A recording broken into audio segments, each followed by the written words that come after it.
So today we have a great panel and we'll jump right into it. Cardano's journey has always been closely tied to Japan, where some of its earliest supporters, community members, and investors helped shape its foundation and now listed in the US as a national reserve cryptocurrency by the Trump administration. This month, as Japan prepares to launch its first Japanese yen-pegged stablecoin under a progressive regulatory framework, the country once again finds itself at the forefront of financial innovation. This panel brings together leading experts to explore how Cardano, with its strong Japanese roots, is poised to drive global blockchain adoption. We'll discuss how Cardano's Midnight sidechain is redefining privacy, why crypto-native banks built on Cardano are positioned to succeed where traditional finance has failed, and how real-world assets, also known as RWAs, tokenization can unlock the next era of decentralized finance. Oh my. Phil, you had a great keynote at CoinFest just a few days ago, touching on RWAs and the future of decentralized finance and finance in general. And as I just mentioned, Japan's played a long, special role in Cardano's story.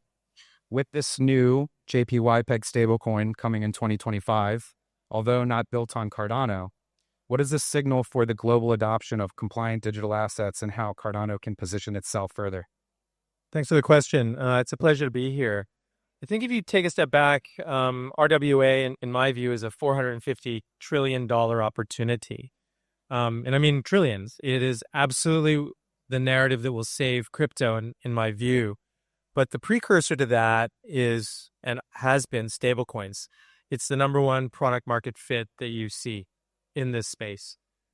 And much like TradFi and much like, the real world, you just don't have US dollar. You have Japanese yen, you have pound sterling, you have euro, you have Swiss franc. And I think that's essential as well in crypto. And so the Japanese yen stablecoin is an absolute requirement for crypto to really go mainstream and really bring on a lot of the major institutional investors, which we need. But I think it also is an easier way for retail investors to really start utilizing crypto in a everyday setting. Yes, I've been long awaiting the day I can tap my phone and actually pay on chain. Adam, I know you have a lot of focus from the investment side. What are your thoughts on stablecoins being a heavy focus this cycle? Oh, I mean, it's the number one use case. As Phil said, it's the fastest adoption for any crypto product. I think in today's world, to be able to send value in almost instant speed is imperative. Sending value from the US to emerging markets like Latin America, from Europe to India, Pakistan, this remittance play is huge, and having a stable coin is a core component of that. Here in Japan, seeing a regulatory framework is great. It's moving from very slow adoption to maybe rapid adoption once that framework comes into place. And I think this is an exciting time to be here in Japan, and for the Cardano ecosystem, which has its home here in birthplace here in Japan. I think this is a great opportunity. Absolutely, yeah. As an investor, it's been amazing to see every year more and more stablecoin projects joining, whether it's USDA or Moneta. And hopefully we'll see some coming to Midnight, which leads me to a question here for Sebastian. If everyone's not aware, the Midnight Glacier airdrop is live. So go to the official Midnight site. You can claim off 8 different major L1 chains if you have holdings in your wallet. How many have been claimed so far? We're over 1 billion, right? Yeah, I don't have the latest stats, but we have quite a lot of users across multiple different blockchains. In Midnight's, the importance of Midnight is really surrounding privacy. So with Midnight as a sidechain, pioneering blockchain privacy, giving users control over what data they share while staying compliant, I personally am very bullish for Midnight's use case in the medical record industry. Why is this middle ground between full transparency and full privacy so critical for the future of Web3? Yeah, of course, there's always the payment side of things, which is like, for example, if you're stablecoins. A lot of people are hesitant to send their entire financial history just to be able to send stablecoins to somebody else. So I think although there's some, interest in the payment side, I think it's very interesting for regulated applications where for a lot of times for government regulatory purposes, you actually need privacy. So for example, if you have health records, you legally cannot just dump the health records onto the blockchain, right? You need to be able to do some kind of private connotation. And a lot of real world asset use cases require some kind of privacy element. And so I really think that some of the technology we're building at Midnight will really help unlock these use cases. But a lot of it's like the disclosure is not necessarily just about, only revealing stuff, for example, to the government or a specific company that you'll help for real world assets. It's also a lot about trying to help with scalability, which is that if you don't need to reveal something, you can not have it be on the blockchain.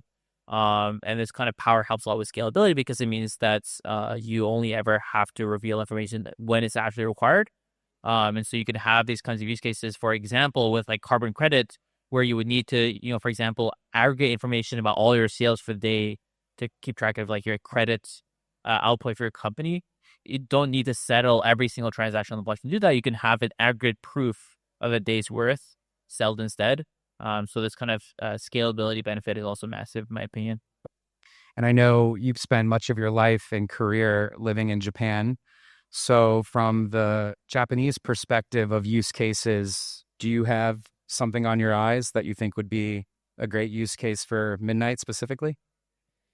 Yeah, I think Japan has always been very enterprise focused in its use of blockchain, and especially with stablecoins, that'll kind of smooth over a lot. And so I'm hoping that we can get a lot of these companies to consider Midnight. I think for a lot of their privacy use cases, we're kind of the main blockchain that they can support. But also, I think Japan has always had an eye on consumer applications, and they're never really taken off here. But a lot of companies are keeping an eye on the market, trying to figure out what they can do.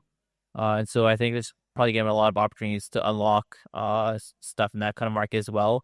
Especially because in my personal experience, a lot of people here are sometimes a bit hesitant to reveal how much of a fan they are of a specific IP.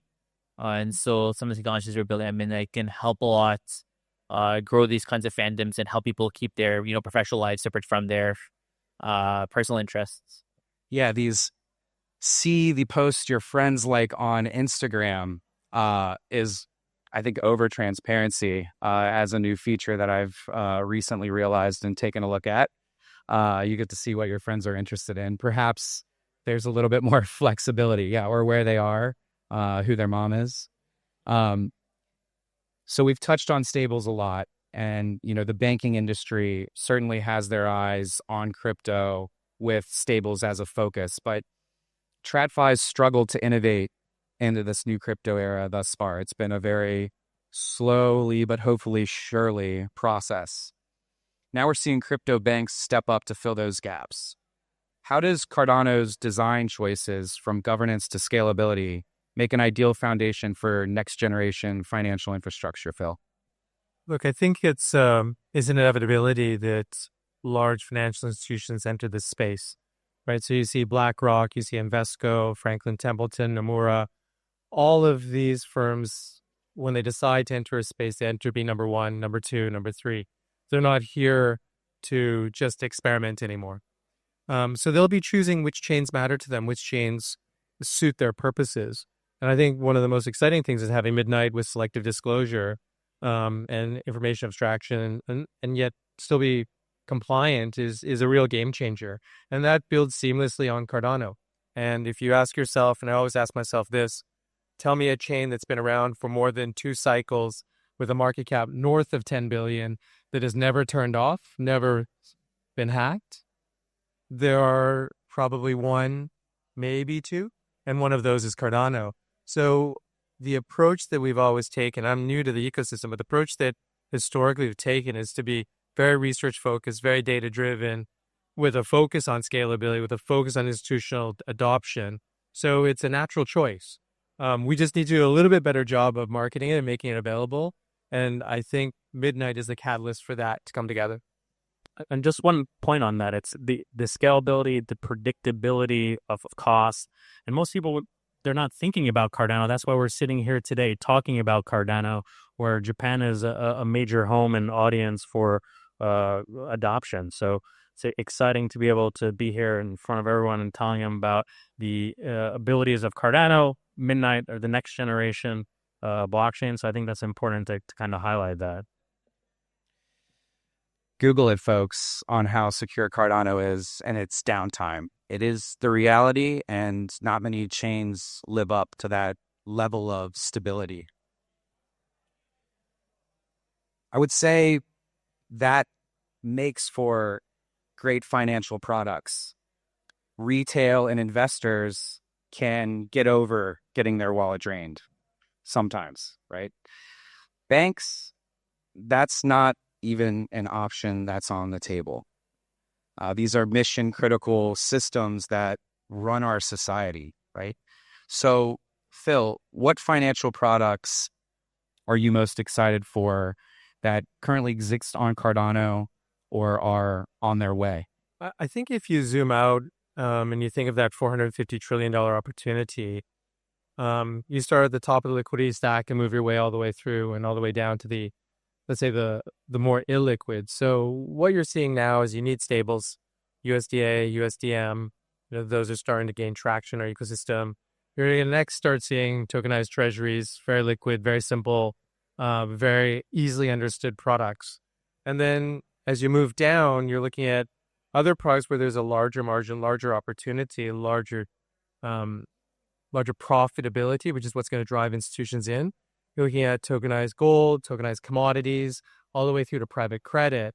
And so for Emergo, which is one of the founding entities, our area of focus right now is really to be around the assets that are a little bit tougher to figure out and are not yet fully competed. And so I think a lot about private credit. I think a lot about real estate. I think a lot about some of the harder commodities out there and physical delivery. So that's where I think, again, Cardano is very well suited and would be an ideal choice, provided we do get more liquidity into the ecosystem. That's probably one of our biggest challenges. Yeah, I've personally seen a lot of great connections made at my conference, Rare Evo. We're multi-chain and bring a lot of ETH DeFi heads. And when they walk up to a Cardano booth, whether it's a dev shop or a DEX or some sort of other financial product, the amount of agreement, in person as opposed to the chatter online, really, you can see the positivity. You can see people seeing the potential. And so year after year, as we go to these more multi-chain, cross-chain focused events, such as WebX here and now, I think that trust gets built and the information flow obviously accelerates. So between seeing folks like Sam from Frax have interest in Cardano with a current proposal with Catalyst, seeing folks from, like, let's say, a lending team like Alchemix start to be eager to build on Cardano. We've had some of these conversations. I think we can learn a lot from teams that have been building on other chains and that have had a little bit more liquidity. And I think Cardano, the culture that we have, what people appreciate, and just the general ecosystem that's been, like, ever since I joined a half decade ago, still thriving to this day. I think we're going to see some collaborations in 2025 and 2026 in the DeFi space in a major way. And bringing Bitcoin DeFi to Cardano. Can't forget about that. Absolutely. A lot of teams with their eyes on Bitcoin DeFi here. Sebastian, the tokenization of RWAs like private credit is one of the fastest growing opportunities in crypto. How are we positioned to go into that space? Yeah, obviously we are working with a lot of partners on the Midnight side, some of which are going to be announced. So we're trying to onboard a lot of these partners into the ecosystem. Now, one of the important things is that Midnight, as you might know, runs as a Cardano native token. So the Night token lives on the Cardano side. And so all the partnerships we're setting up are not just for Midnights, but rather for all Cardano native tokens and Cardano in general. So we're working a lot to onboard a lot of these institutions, entities. For example, Copper, I think, was recently announced as a custodian, which helps onboard a lot of entities that need a custodian to work with into both the Midnight and the Cardano ecosystem. So we have a lot of good stuff coming up to kind of set the groundwork, not just for Midnights, but for all of Cardano. I took a look at the copper list and determined if any of my custodial holdings could potentially be eligible. So we're going to wrap up with some questions here for Adam on venture capital and digital asset treasuries as we see get more and more popular. How are institutional investors approaching ventures within Midnight and the broader Cardano ecosystem? Yeah, great question. So from the Midnight side, as we're launching a new blockchain, a new partner chain of Cardano, we're bringing in a whole new world of investors that may have not had access or be familiar with all the great things going on in Cardano. So it's about getting the awareness out. That's why we're a sponsor here at DNA House. We're at every conference talking to everyone here about all the great things that Midnight can do. Lots of investors are always in the room, and they're coming up to us after every event saying, oh, I wasn't aware of what's going on in Midnight, and say, come and participate in the ecosystem. There's a lot of great projects that want to build on Midnight, want to bring those investors here to invest in those great projects. On the Cardano side, we of course have Catalyst, which is providing thousands of grants to projects that want to learn more about Cardano, build on Cardano. So that support's always been there. And I think kind of future state is bringing in potentially an ecosystem fund. That'll be amazing to get some support from the community and bring in other outside managers to bring capital there. Yes, from like a VC standpoint, we have the treasury at this point, more so like a grant ecosystem. For having a VC where there, is more incentive for a return is definitely appealing. How do you think we go about? I think there's several ways to do that, right? Could be a community-driven approach, right?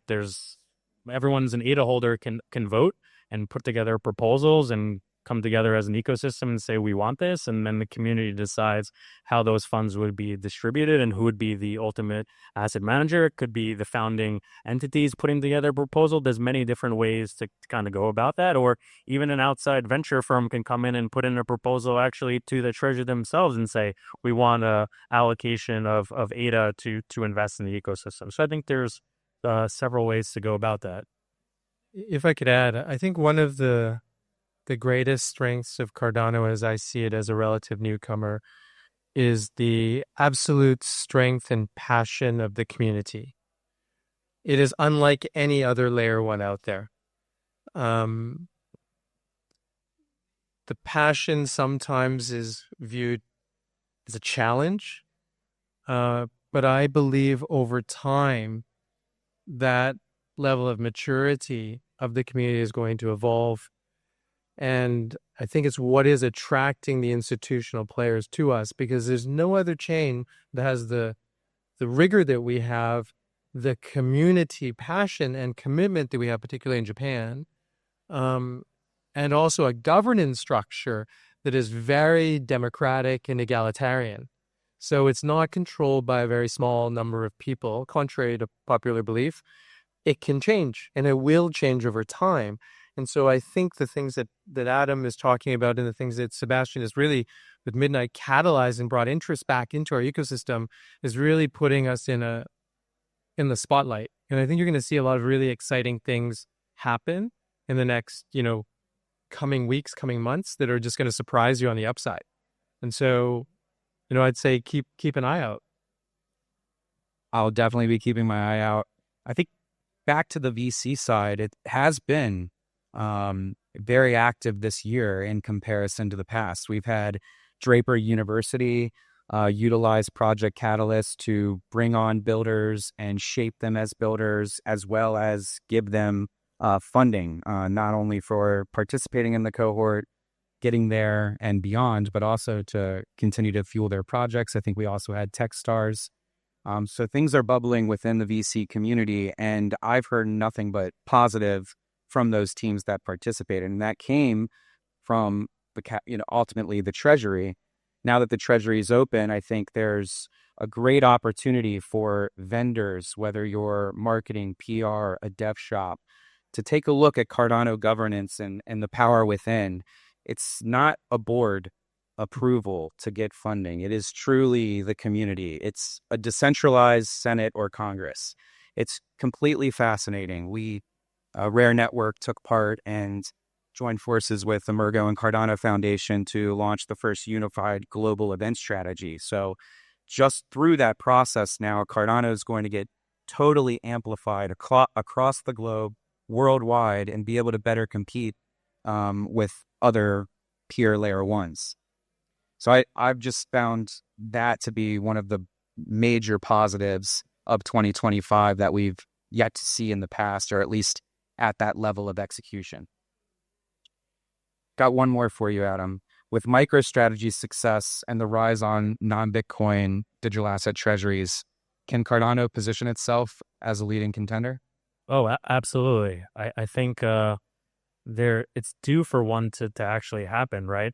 Cardano is one of the top 10 tokens by market cap. We've seen Solana, lots of BNB, obviously lots of Bitcoin. We haven't seen a Cardano DAT. I think it's time for one to come to market. It will be exciting when it does. I think with the huge amount of retail holders, it's very exciting to be able to bring in institutional capital where it's often lacked, and long-term holders to Cardano. I think it would be exciting to see one.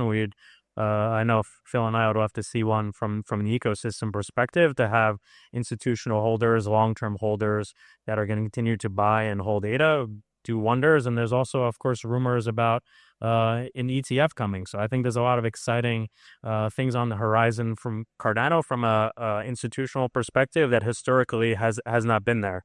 I don't know, Phil, if you have any thoughts on that. No, to be frank, I concur. The DATs that are out there, Cardano's missing. So I have no doubt in my mind it's coming soon.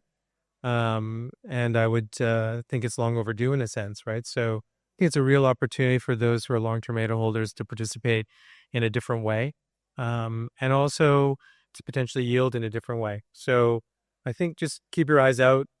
Keep your eyes on the news ticker. There's going to be announcements coming soon. Cardano is hot right now. We are absolutely, moving forward. If you zoom out and just ask yourself a simple question, there's 1.7 billion ADA in our treasury. That's over $1 billion. And unlike every other chain, it is transparent. You can submit an application. You know who the voters are. You know who the influencers are. You can convince them, persuade them, cajole them why your project matters. That doesn't exist on any of the other top 10 chains. And all of those, you need to know someone. And it's very opaque. And so I think it's time to give Cardano another look. Absolutely. And for our final quick hit of a question, if we fast forward 5 years, what does success look like for Cardano? Driving privacy, stable coins, crypto banking, and RWA adoption. Sebastian, we'll go to you. Maybe just one word that comes to mind, or two. Yeah, I think we've always been strong on research and pioneering. I think now we're going to be hopefully leading on adoption. So I think it's a new Cardano. That's the main thing we'll be leading on. Adam? 100% adoption and execution of Cardano and Midnight, right? It's the next generation. And I think it's selective disclosure is where we are in the market and where we need to be going forward. And Phil, final thoughts? I think one word comes to mind, winning. Cardano is going to be winning in the next the next 3 to 6 months, let alone the next 3 to 5 years. We're going to be winning, and we're going to be winning a lot. A lot. Love the sound of that. Thank you, gentlemen. Thanks, everyone, for spending your time with us today, and have a great rest of your WebX. Cheers.